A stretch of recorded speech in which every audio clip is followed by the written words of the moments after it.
I've been watching a lot of Bridge Kids lately, and it's a phenomenal show, but as I was watching it, it really got me thinking about just how weird public school is. Like, when you're an adult, you pretty much only hang around people that are similar to you. Even at your job, you're probably gonna be working with people that have common interests to you, but as a kid in public school, you just get put into a box with random kids from the area, and you just gotta survive. Like, I made some unlikely friendships when I was in school. In my 6th grade science class, I was assigned a seat next to this kid, Jaden. Great guy, huge forehead. He was like your typical YN, which was cool because he was actually a really nice guy. But even though we ran in different circles, we were still able to joke around and get along in that science class. The thing is, how do I say this?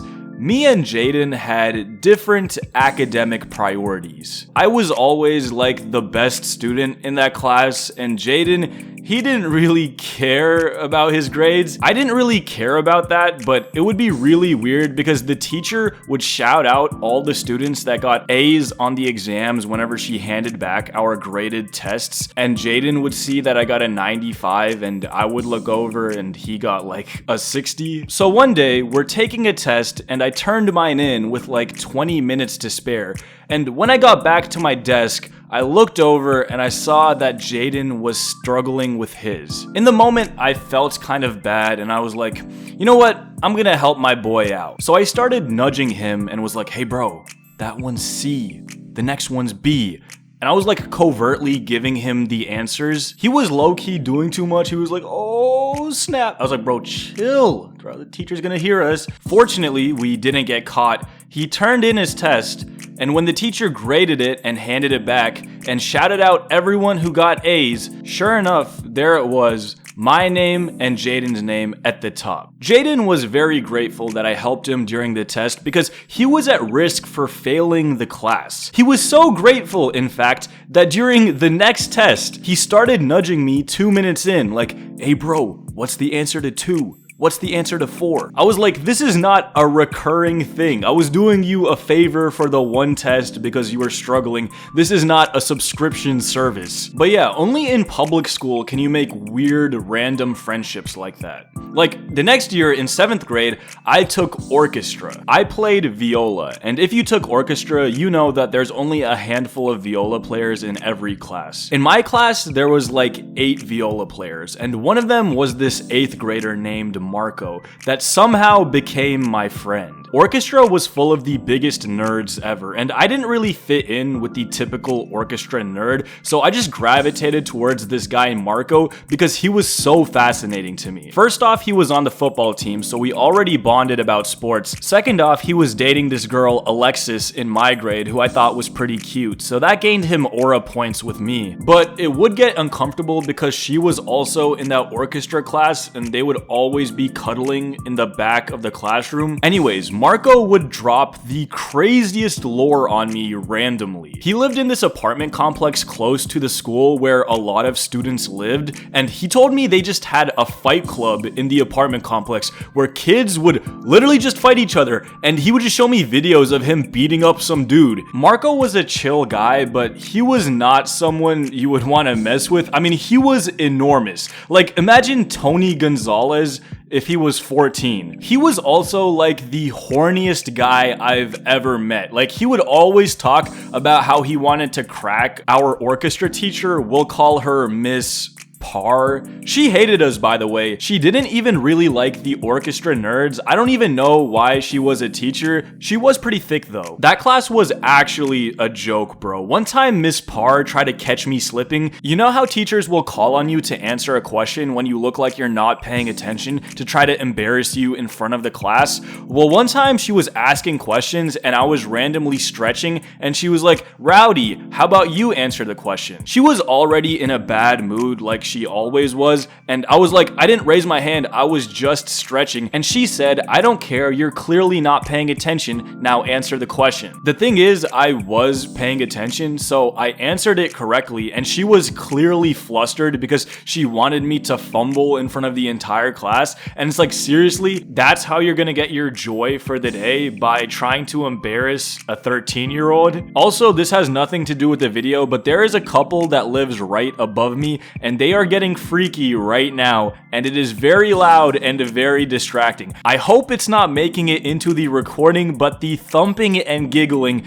is not what I want to hear right now. Anyways, that orchestra class had so many funny stories. Like one time the band, orchestra, and choir did a joint concert for all of the parents of the students. For the orchestra's performance, we had this backing track song that was supposed to complement our playing. We practiced it multiple times, and during the rehearsal it went flawlessly, but on performance night the universe had a sense of humor because we performed in the gymnasium with the band and choir, and in front of the entire grade level and all of our parents. This is probably like 1,000 people. The speakers in the gymnasium started to malfunction. Now, the band and choir performances didn't require a backing track, so they just played their performances and it went flawlessly. But once it was our turn to perform, the speakers started to pause and play randomly, and the audio was distorted. Bro, it was so funny. Miss Parr was turning bright red. She was heated. I was trying so hard not to laugh because all of the choir and band kids and all of the parents were just kind of staring awkwardly, not really knowing how to react. I remember Miss Parr storming off her podium as soon as we finished our performance, presumably to eviscerate whatever sound engineer was asleep on the job. That class almost doesn't seem real. But you know what is real? My new Instagram. Yes, I have a new Instagram. Go follow it at RowdyLOL. I just posted my first post, and I'm going to be posting there regularly, so you're not going to want to miss it. I'm going to be posting everything from fit pics to mini vlogs to inspo ideas and funny content. It's going to be a new method for me to interact with you guys, so if you can, please go follow. Again, it's at RowdyLOL. Now back to the video. When I was in 6th grade, I did a social studies project with my friends Ben and Eugene about Italy and its culture and history. Now, we were supposed to make a slideshow presentation for the class, but that just seemed too boring for Ben and me. So instead of using one of the basic Google Slides templates, we just plastered literally every slide with memes. I'm talking Pepe the Frog, dabbing Squidward, Mountain Dew and Doritos, Harambe. Now, what did any of this have to do with Italy? Literally nothing, but it's provocative and it gets the people going. We would have facts about Italian cuisine right next to filthy Frank gifs. Mind you, this was 2016, literally the peak of rando gamer internet memes. But while me and Ben were cracking up making this hilarious presentation, Eugene, however, was vehemently against the idea. The entire time we were making the project, he felt the memes were unfunny and doing too much and weren't relevant to the project, but he begrudgingly went along with it. Then it got to presentation day, and the three of us got up to show our masterpiece. I was super excited to share it with the class, but literally as the teacher was pulling up the slideshow onto the projector, Eugene blurts out in front of the entire class, "I just want you guys to know I had nothing to do with the memes on the presentation. That was all them." I don't know why he felt the need to distance himself from our own project in some attempt to save himself from the potential judgment from our peers. And the funniest thing is, as I expected, the entire class loved the presentation. It wasn't another cookie cutter slideshow, it had some life in it. In fact, after that project, other groups in that class started putting a bunch of memes on their slideshows to try to mimic our style. All Eugene really accomplished was making himself look really weird in front of the entire class. Like, why you gotta switch up on the gang like that?